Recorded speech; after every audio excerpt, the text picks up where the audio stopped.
This is my hair. From relaxed to the big chop, lots of styles and trims later, this is where we are now. 7.5 years post my big chop, and today I share with you my top methods for how I grow my hair thick, healthy, and long.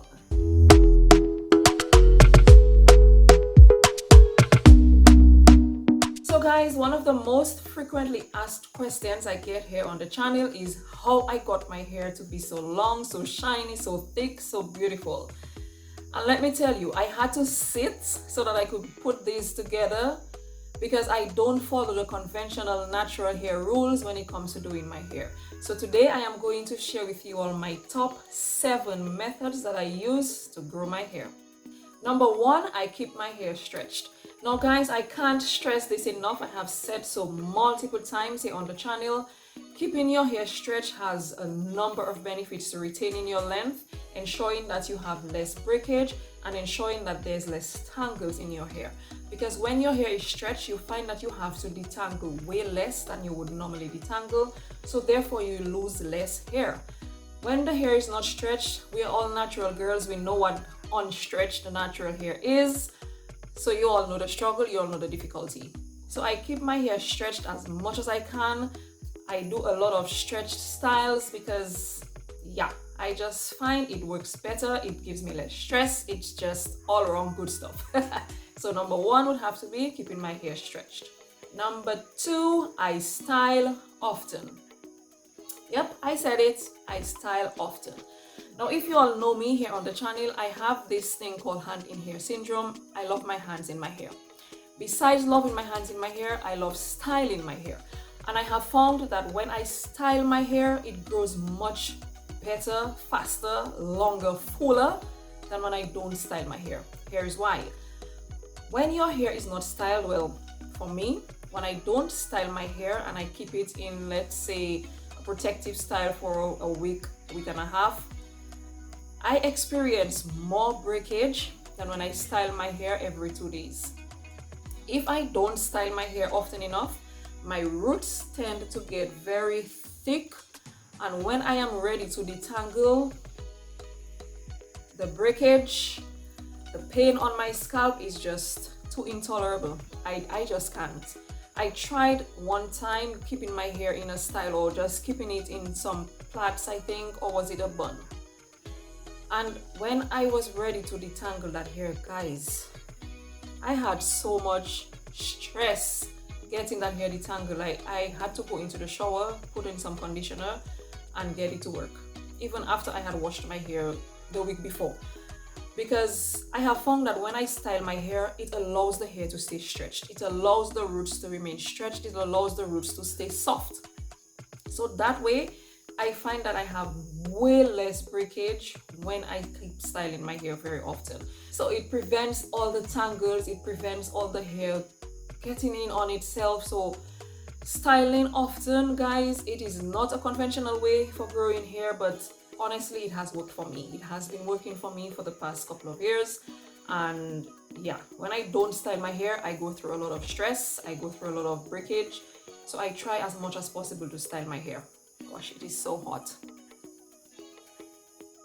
So that's why you see I always style my hair. When I don't style, I still do the little twist, even if it's every 2 nights, every 3 nights, just so that I can make sure that the hair is properly detangled constantly in the event that I am not styling in those little, fancy styles that I share. Number 3, I would have to say that I do regular scalp massages. Now my scalp massages, guys, I do a lot of times with warm oils. So I heat up the oil in one of those little oil warmer thingies, the oil burners that you normally have. I use mostly castor oil, I use my hair oil, I heat it up a little and I massage my scalp with it. Do that for about 2 to 3 minutes, about twice a week, and I'm good. On the weeks when I feel I want a little extra something, I ask my husband to put his hand in there, and honey, besides the benefit of having the scalp massage encourage the hair growth, you have the benefits of having your hubby or your significant other's hand in your hair, and honey, it feels good. So try that. Apart from just doing your regular scalp massages, have your significant other do the scalp massages, because I have found that when someone else does it, it kind of allows for the blood to flow more than if you do it yourself, because you tend to feel it more when someone else's hand is in your scalp, if that makes sense. On to method number 4, I moon trim. I am not sure, a lot of people say it doesn't work for them, but I have found that that is what has made my hair thick, because I trim on the moon. Whenever I trim when the moon is going up, I trim 3 to 5 days when the moon is going up, when it's almost full. So I trim 3 to 5 days before the full moon. And I think this is what has allowed my hair to get so full.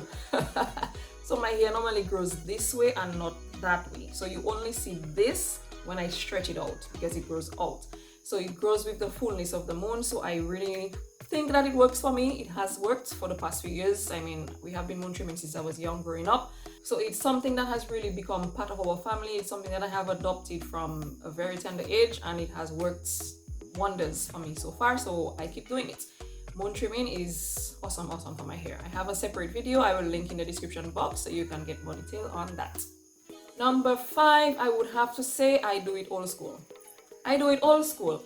I grew up with my mom doing things in my hair that people see now as don't in the natural hair community. So I still use petroleum jelly. Yes, I do. I use petroleum jelly. I mix it with castor oil and I use that in my hair, use it on my scalp. It worked back then. It still works now. If something works, I see no reason why we should stop it, just because companies now cater to natural hair so that they can make money and try to convince us that we should use this or we should do that because this is what is going to make our hair grow. That's my opinion. It's an unpopular opinion, but that's how I feel. And yeah, so I am not one to type my hair. I normally refer to my hair as 4B, 4C because I think it is based on what I have seen, but I honestly do not know. I have not checked my porosity of my hair. I think I tried checking it one time. Wasn't sure if it really made a difference. Guys, it is so hot, so please don't mind my oily, greasy, sweaty face. The hair porosity, I think I tried it one time. Not really sure if it made that significant of a difference in my hair growth, so I kind of dropped that. What else do they preach that's a do in the natural hair community that we should do that I don't do? I really don't follow so many of these things. I don't even know what the rules are. Fairless to know if I'm following them or not, because I really don't know. I don't pay attention to these things. So I kick it old school. If I need to take a shower and I need to wet my hair, Mama's gonna wet her hair. I'm not gonna be up here saying, oh, I just washed my hair 2 days ago, so I don't want to wet my hair. If Mama needs to wet her hair, if she feels like wetting her hair, you better believe she's gonna wet it. Because at the end of the day, that's the luxury that we have with our natural hair. We are able to wet it. The only downside to it is it takes hours and days to dry, but it's a sacrifice I'm willing to make, because if I have a headache and my hair needs to wet, I'm gonna wet it. Or if I get up one day and I'm feeling hot, like now I'm feeling extremely hot, if I go into the shower and I feel like wetting my hair, I'm gonna wet it. I'm not gonna be here like, nah, it's gonna cause high growth fatigue, it's gonna cause this, it's gonna give me this problem. Nah, sis, I'm not about that life. I grew up on an island, in the countryside on that island, and I grew up taking my baths in a river. So we bathed every single day in a river, wetting our hair every single day. And it was fine. It was fine back then, and it is still fine now. So I'm not gonna be here sticking to all these so-called rules that really don't apply to me. So anywho. On to method number 6, I talk to my hair. If you all were to look at any of my hair mask videos, you would notice that before I actually go into doing the parting for the styles, I always show you all like a shot of my hair, how it looks on that particular day. That's showing you all what the hair looks like is after I have had a nice discussion with my hair. I speak to my hair because I feel like any other part of our body, any other thing that we love as part of ourselves, we have to show that love to our hair. So I speak to it, I tell it that it's beautiful, I tell it that it's growing, that it is gorgeous, that it is lush, that it is healthy. I speak to it. If I'm going to style it in a particular way that I know that may have some form of, a little strain on my strands, or it might be a little tight, that kind of thing, I speak to it and I prepare it for that particular style and say, okay, you know what, I'm a little sorry today, but I'm gonna try out this style. So you might feel a little pressure, you might feel a little some ways, but bear with me. Please allow for the style to go through. It's weird. I know, I'm a weird person. I have acknowledged that I'm a weird person, but it's also so relaxing. I use it as a form of affirmation, just a form of, I don't know what it is, but I am very thankful, and that leads me to tip number 7, the final tip, and which might be one of the most important ones.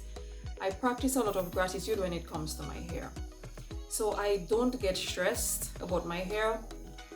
There are days I try to do stuff with it and it really does not turn out like it should. I picture myself doing an entire style in my head, and when I actually do it, it's just totally different, and I wondered but what my head was doing.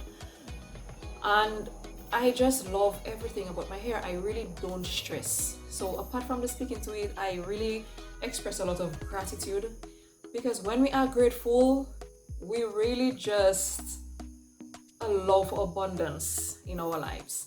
And because of how I am grateful for my hair, no matter what state it is in, no matter how frizzy it is, no matter how tangled it is, no matter how messy it might be on any given day, I am grateful for it no matter what state it is in. And I think that is one of the things that helped me as well.